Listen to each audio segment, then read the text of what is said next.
Many legs to your economic plan that you're laying out. One is the trade deals.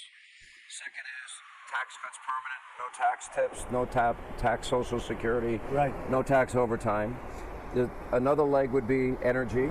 Interest deduction on cars. Remember that.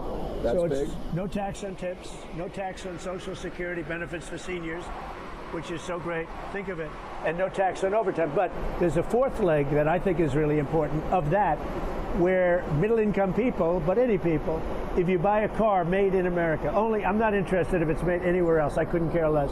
But if it's made in America, you get, and you borrow money to buy the car, which I guess 80% of the people do, you get a tax deduction on your interest payments.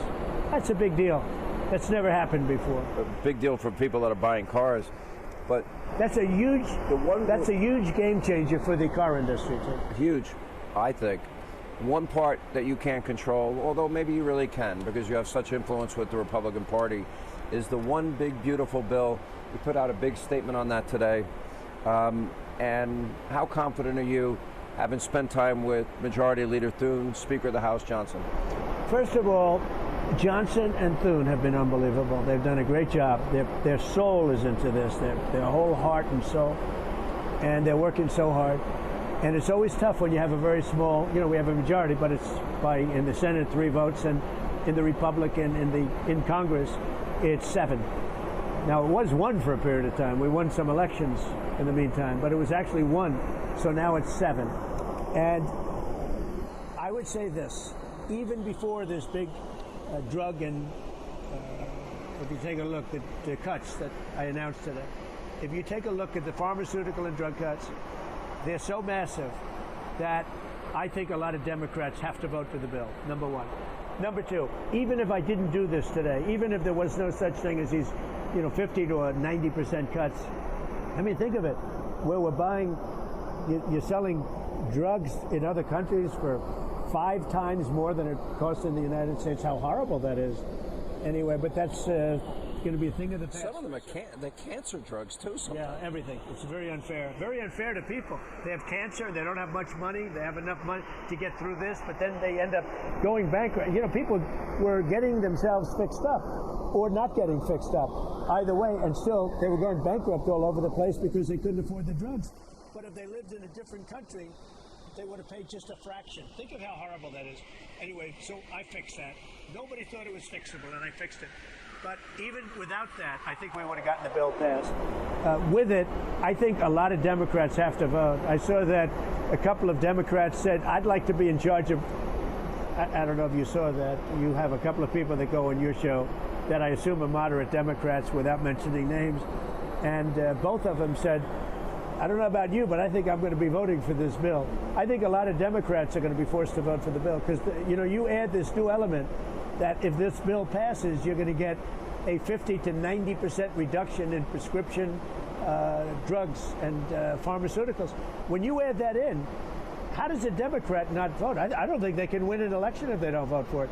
But even if you don't include it, I think that the Republicans are very unified and something would happen where they will get this vote. You know what? I think it's imperative they vote. But look at the Democratic Party. Look at the leadership that's emerged. Jasmine Crockett, AOC, the Squad, Grandpa Bernie. They seem to be the most... Well, look at Schumer. He turned out to be a Palestinian. I knew him right at the beginning. And I tell you what, Schumer's turned out, we call him the Palestinian senator, the senator from Palestine. No, Chuck Schumer is very disappointed. Is he afraid to go against that radical base? I think he's afraid, yeah. I watch him. He's lost his confidence totally. I just watched Chuck Schumer. I've known him so long, and he's in the other party, but, I've known the guy so long. He's totally lost his confidence. It's interesting. We're talking about the radicalism of the left, and what's really fascinating is you take up a lot of space in their head. And it's funny, you said, how could they possibly vote against lower prescription drug costs? But in the U.S. Senate, the Democrats were championing the right of men to play women's sports. They've been the party of fighting for the rights of illegals, even Trende Aragua, Abrego Garcia, etc. They're the party that thinks it's a constitutional crisis. that you and Doge have had, nearly $200 billion in waste, fraud, and abuse. They think that's a constitutional crisis.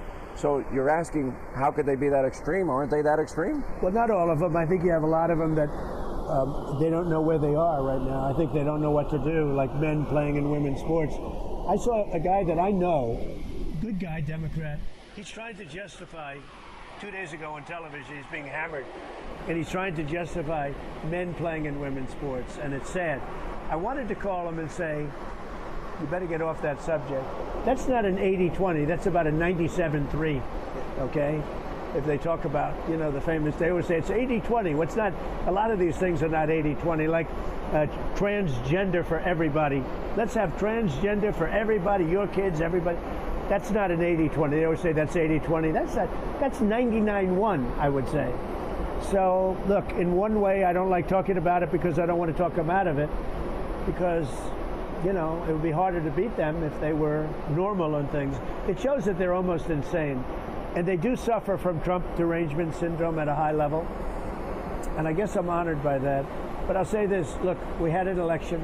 You were so wonderful to me. You were really an amazing professional. You did it for the right reason. You didn't do it for the wrong reason, but you were so professional. And we won every swing state. We won the popular vote by a lot. We won everything. We won a thing called that people don't like districts. So in the country, you have districts, thousands of districts. We got 2,750 districts versus 525 districts. Think of that. That's why when you look at a map, it's actually a very important stat.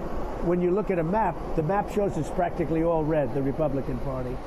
And this is a big party. We won, look how well we did with the auto workers. We won the Teamsters. The Teamsters were big for us. The unions were big. The non-unions were big. Right to work was massive, but the unions, we won unions all over the place, and we basically won workers. We also won people of common sense, rich people, poor people, middle-income people. We won sort of everybody. If you take a look at the stats, we did great with Hispanic. The Hispanic people came to us like nobody's ever seen before. Don't you think the Republican Party is now the party of working men and women? I do. When you put out the threat of tariffs, it was interesting. Between countries and companies, and I would scroll the list on my TV show, pledging $8 trillion with a T, in manufacturing books, cars, pharmaceuticals they're going to manufacture back in this country. That was just the threat of tariffs. Now the deals are beginning to follow. So we're here for really 2 months, because it's 3.5, but you got to give me a month to get ready. Make the Oval Office a little more beautiful, things like that we're doing, right? But so we're really here, let's say actively for 2 months. So in 2 months we have probably over $10 trillion committed. $10 trillion. Whereas most presidents wouldn't have $1 trillion over the course of the entire presidency. And if you look at this poor soul, this lost soul from the last presidency, and I say that because he was a very mean person. They went after our people, including me, but he was a very mean person. He was not a smart person. In fact, if you go back 30 years ago, he wasn't a smart person. You go back to prime time with him, he wasn't a smart person, but he was a very mean person. Joe Biden's a very mean person. People don't understand that. They've ruined lives, they've ruined families, they've ruined so many people. They could have ruined me. They tried to ruin me. But we're now in Air Force One, flying nicely to the Middle East, right? But they tried to ruin me. But some people weren't able to fight back. Their families have been destroyed. And the level, he knew what was going on, too.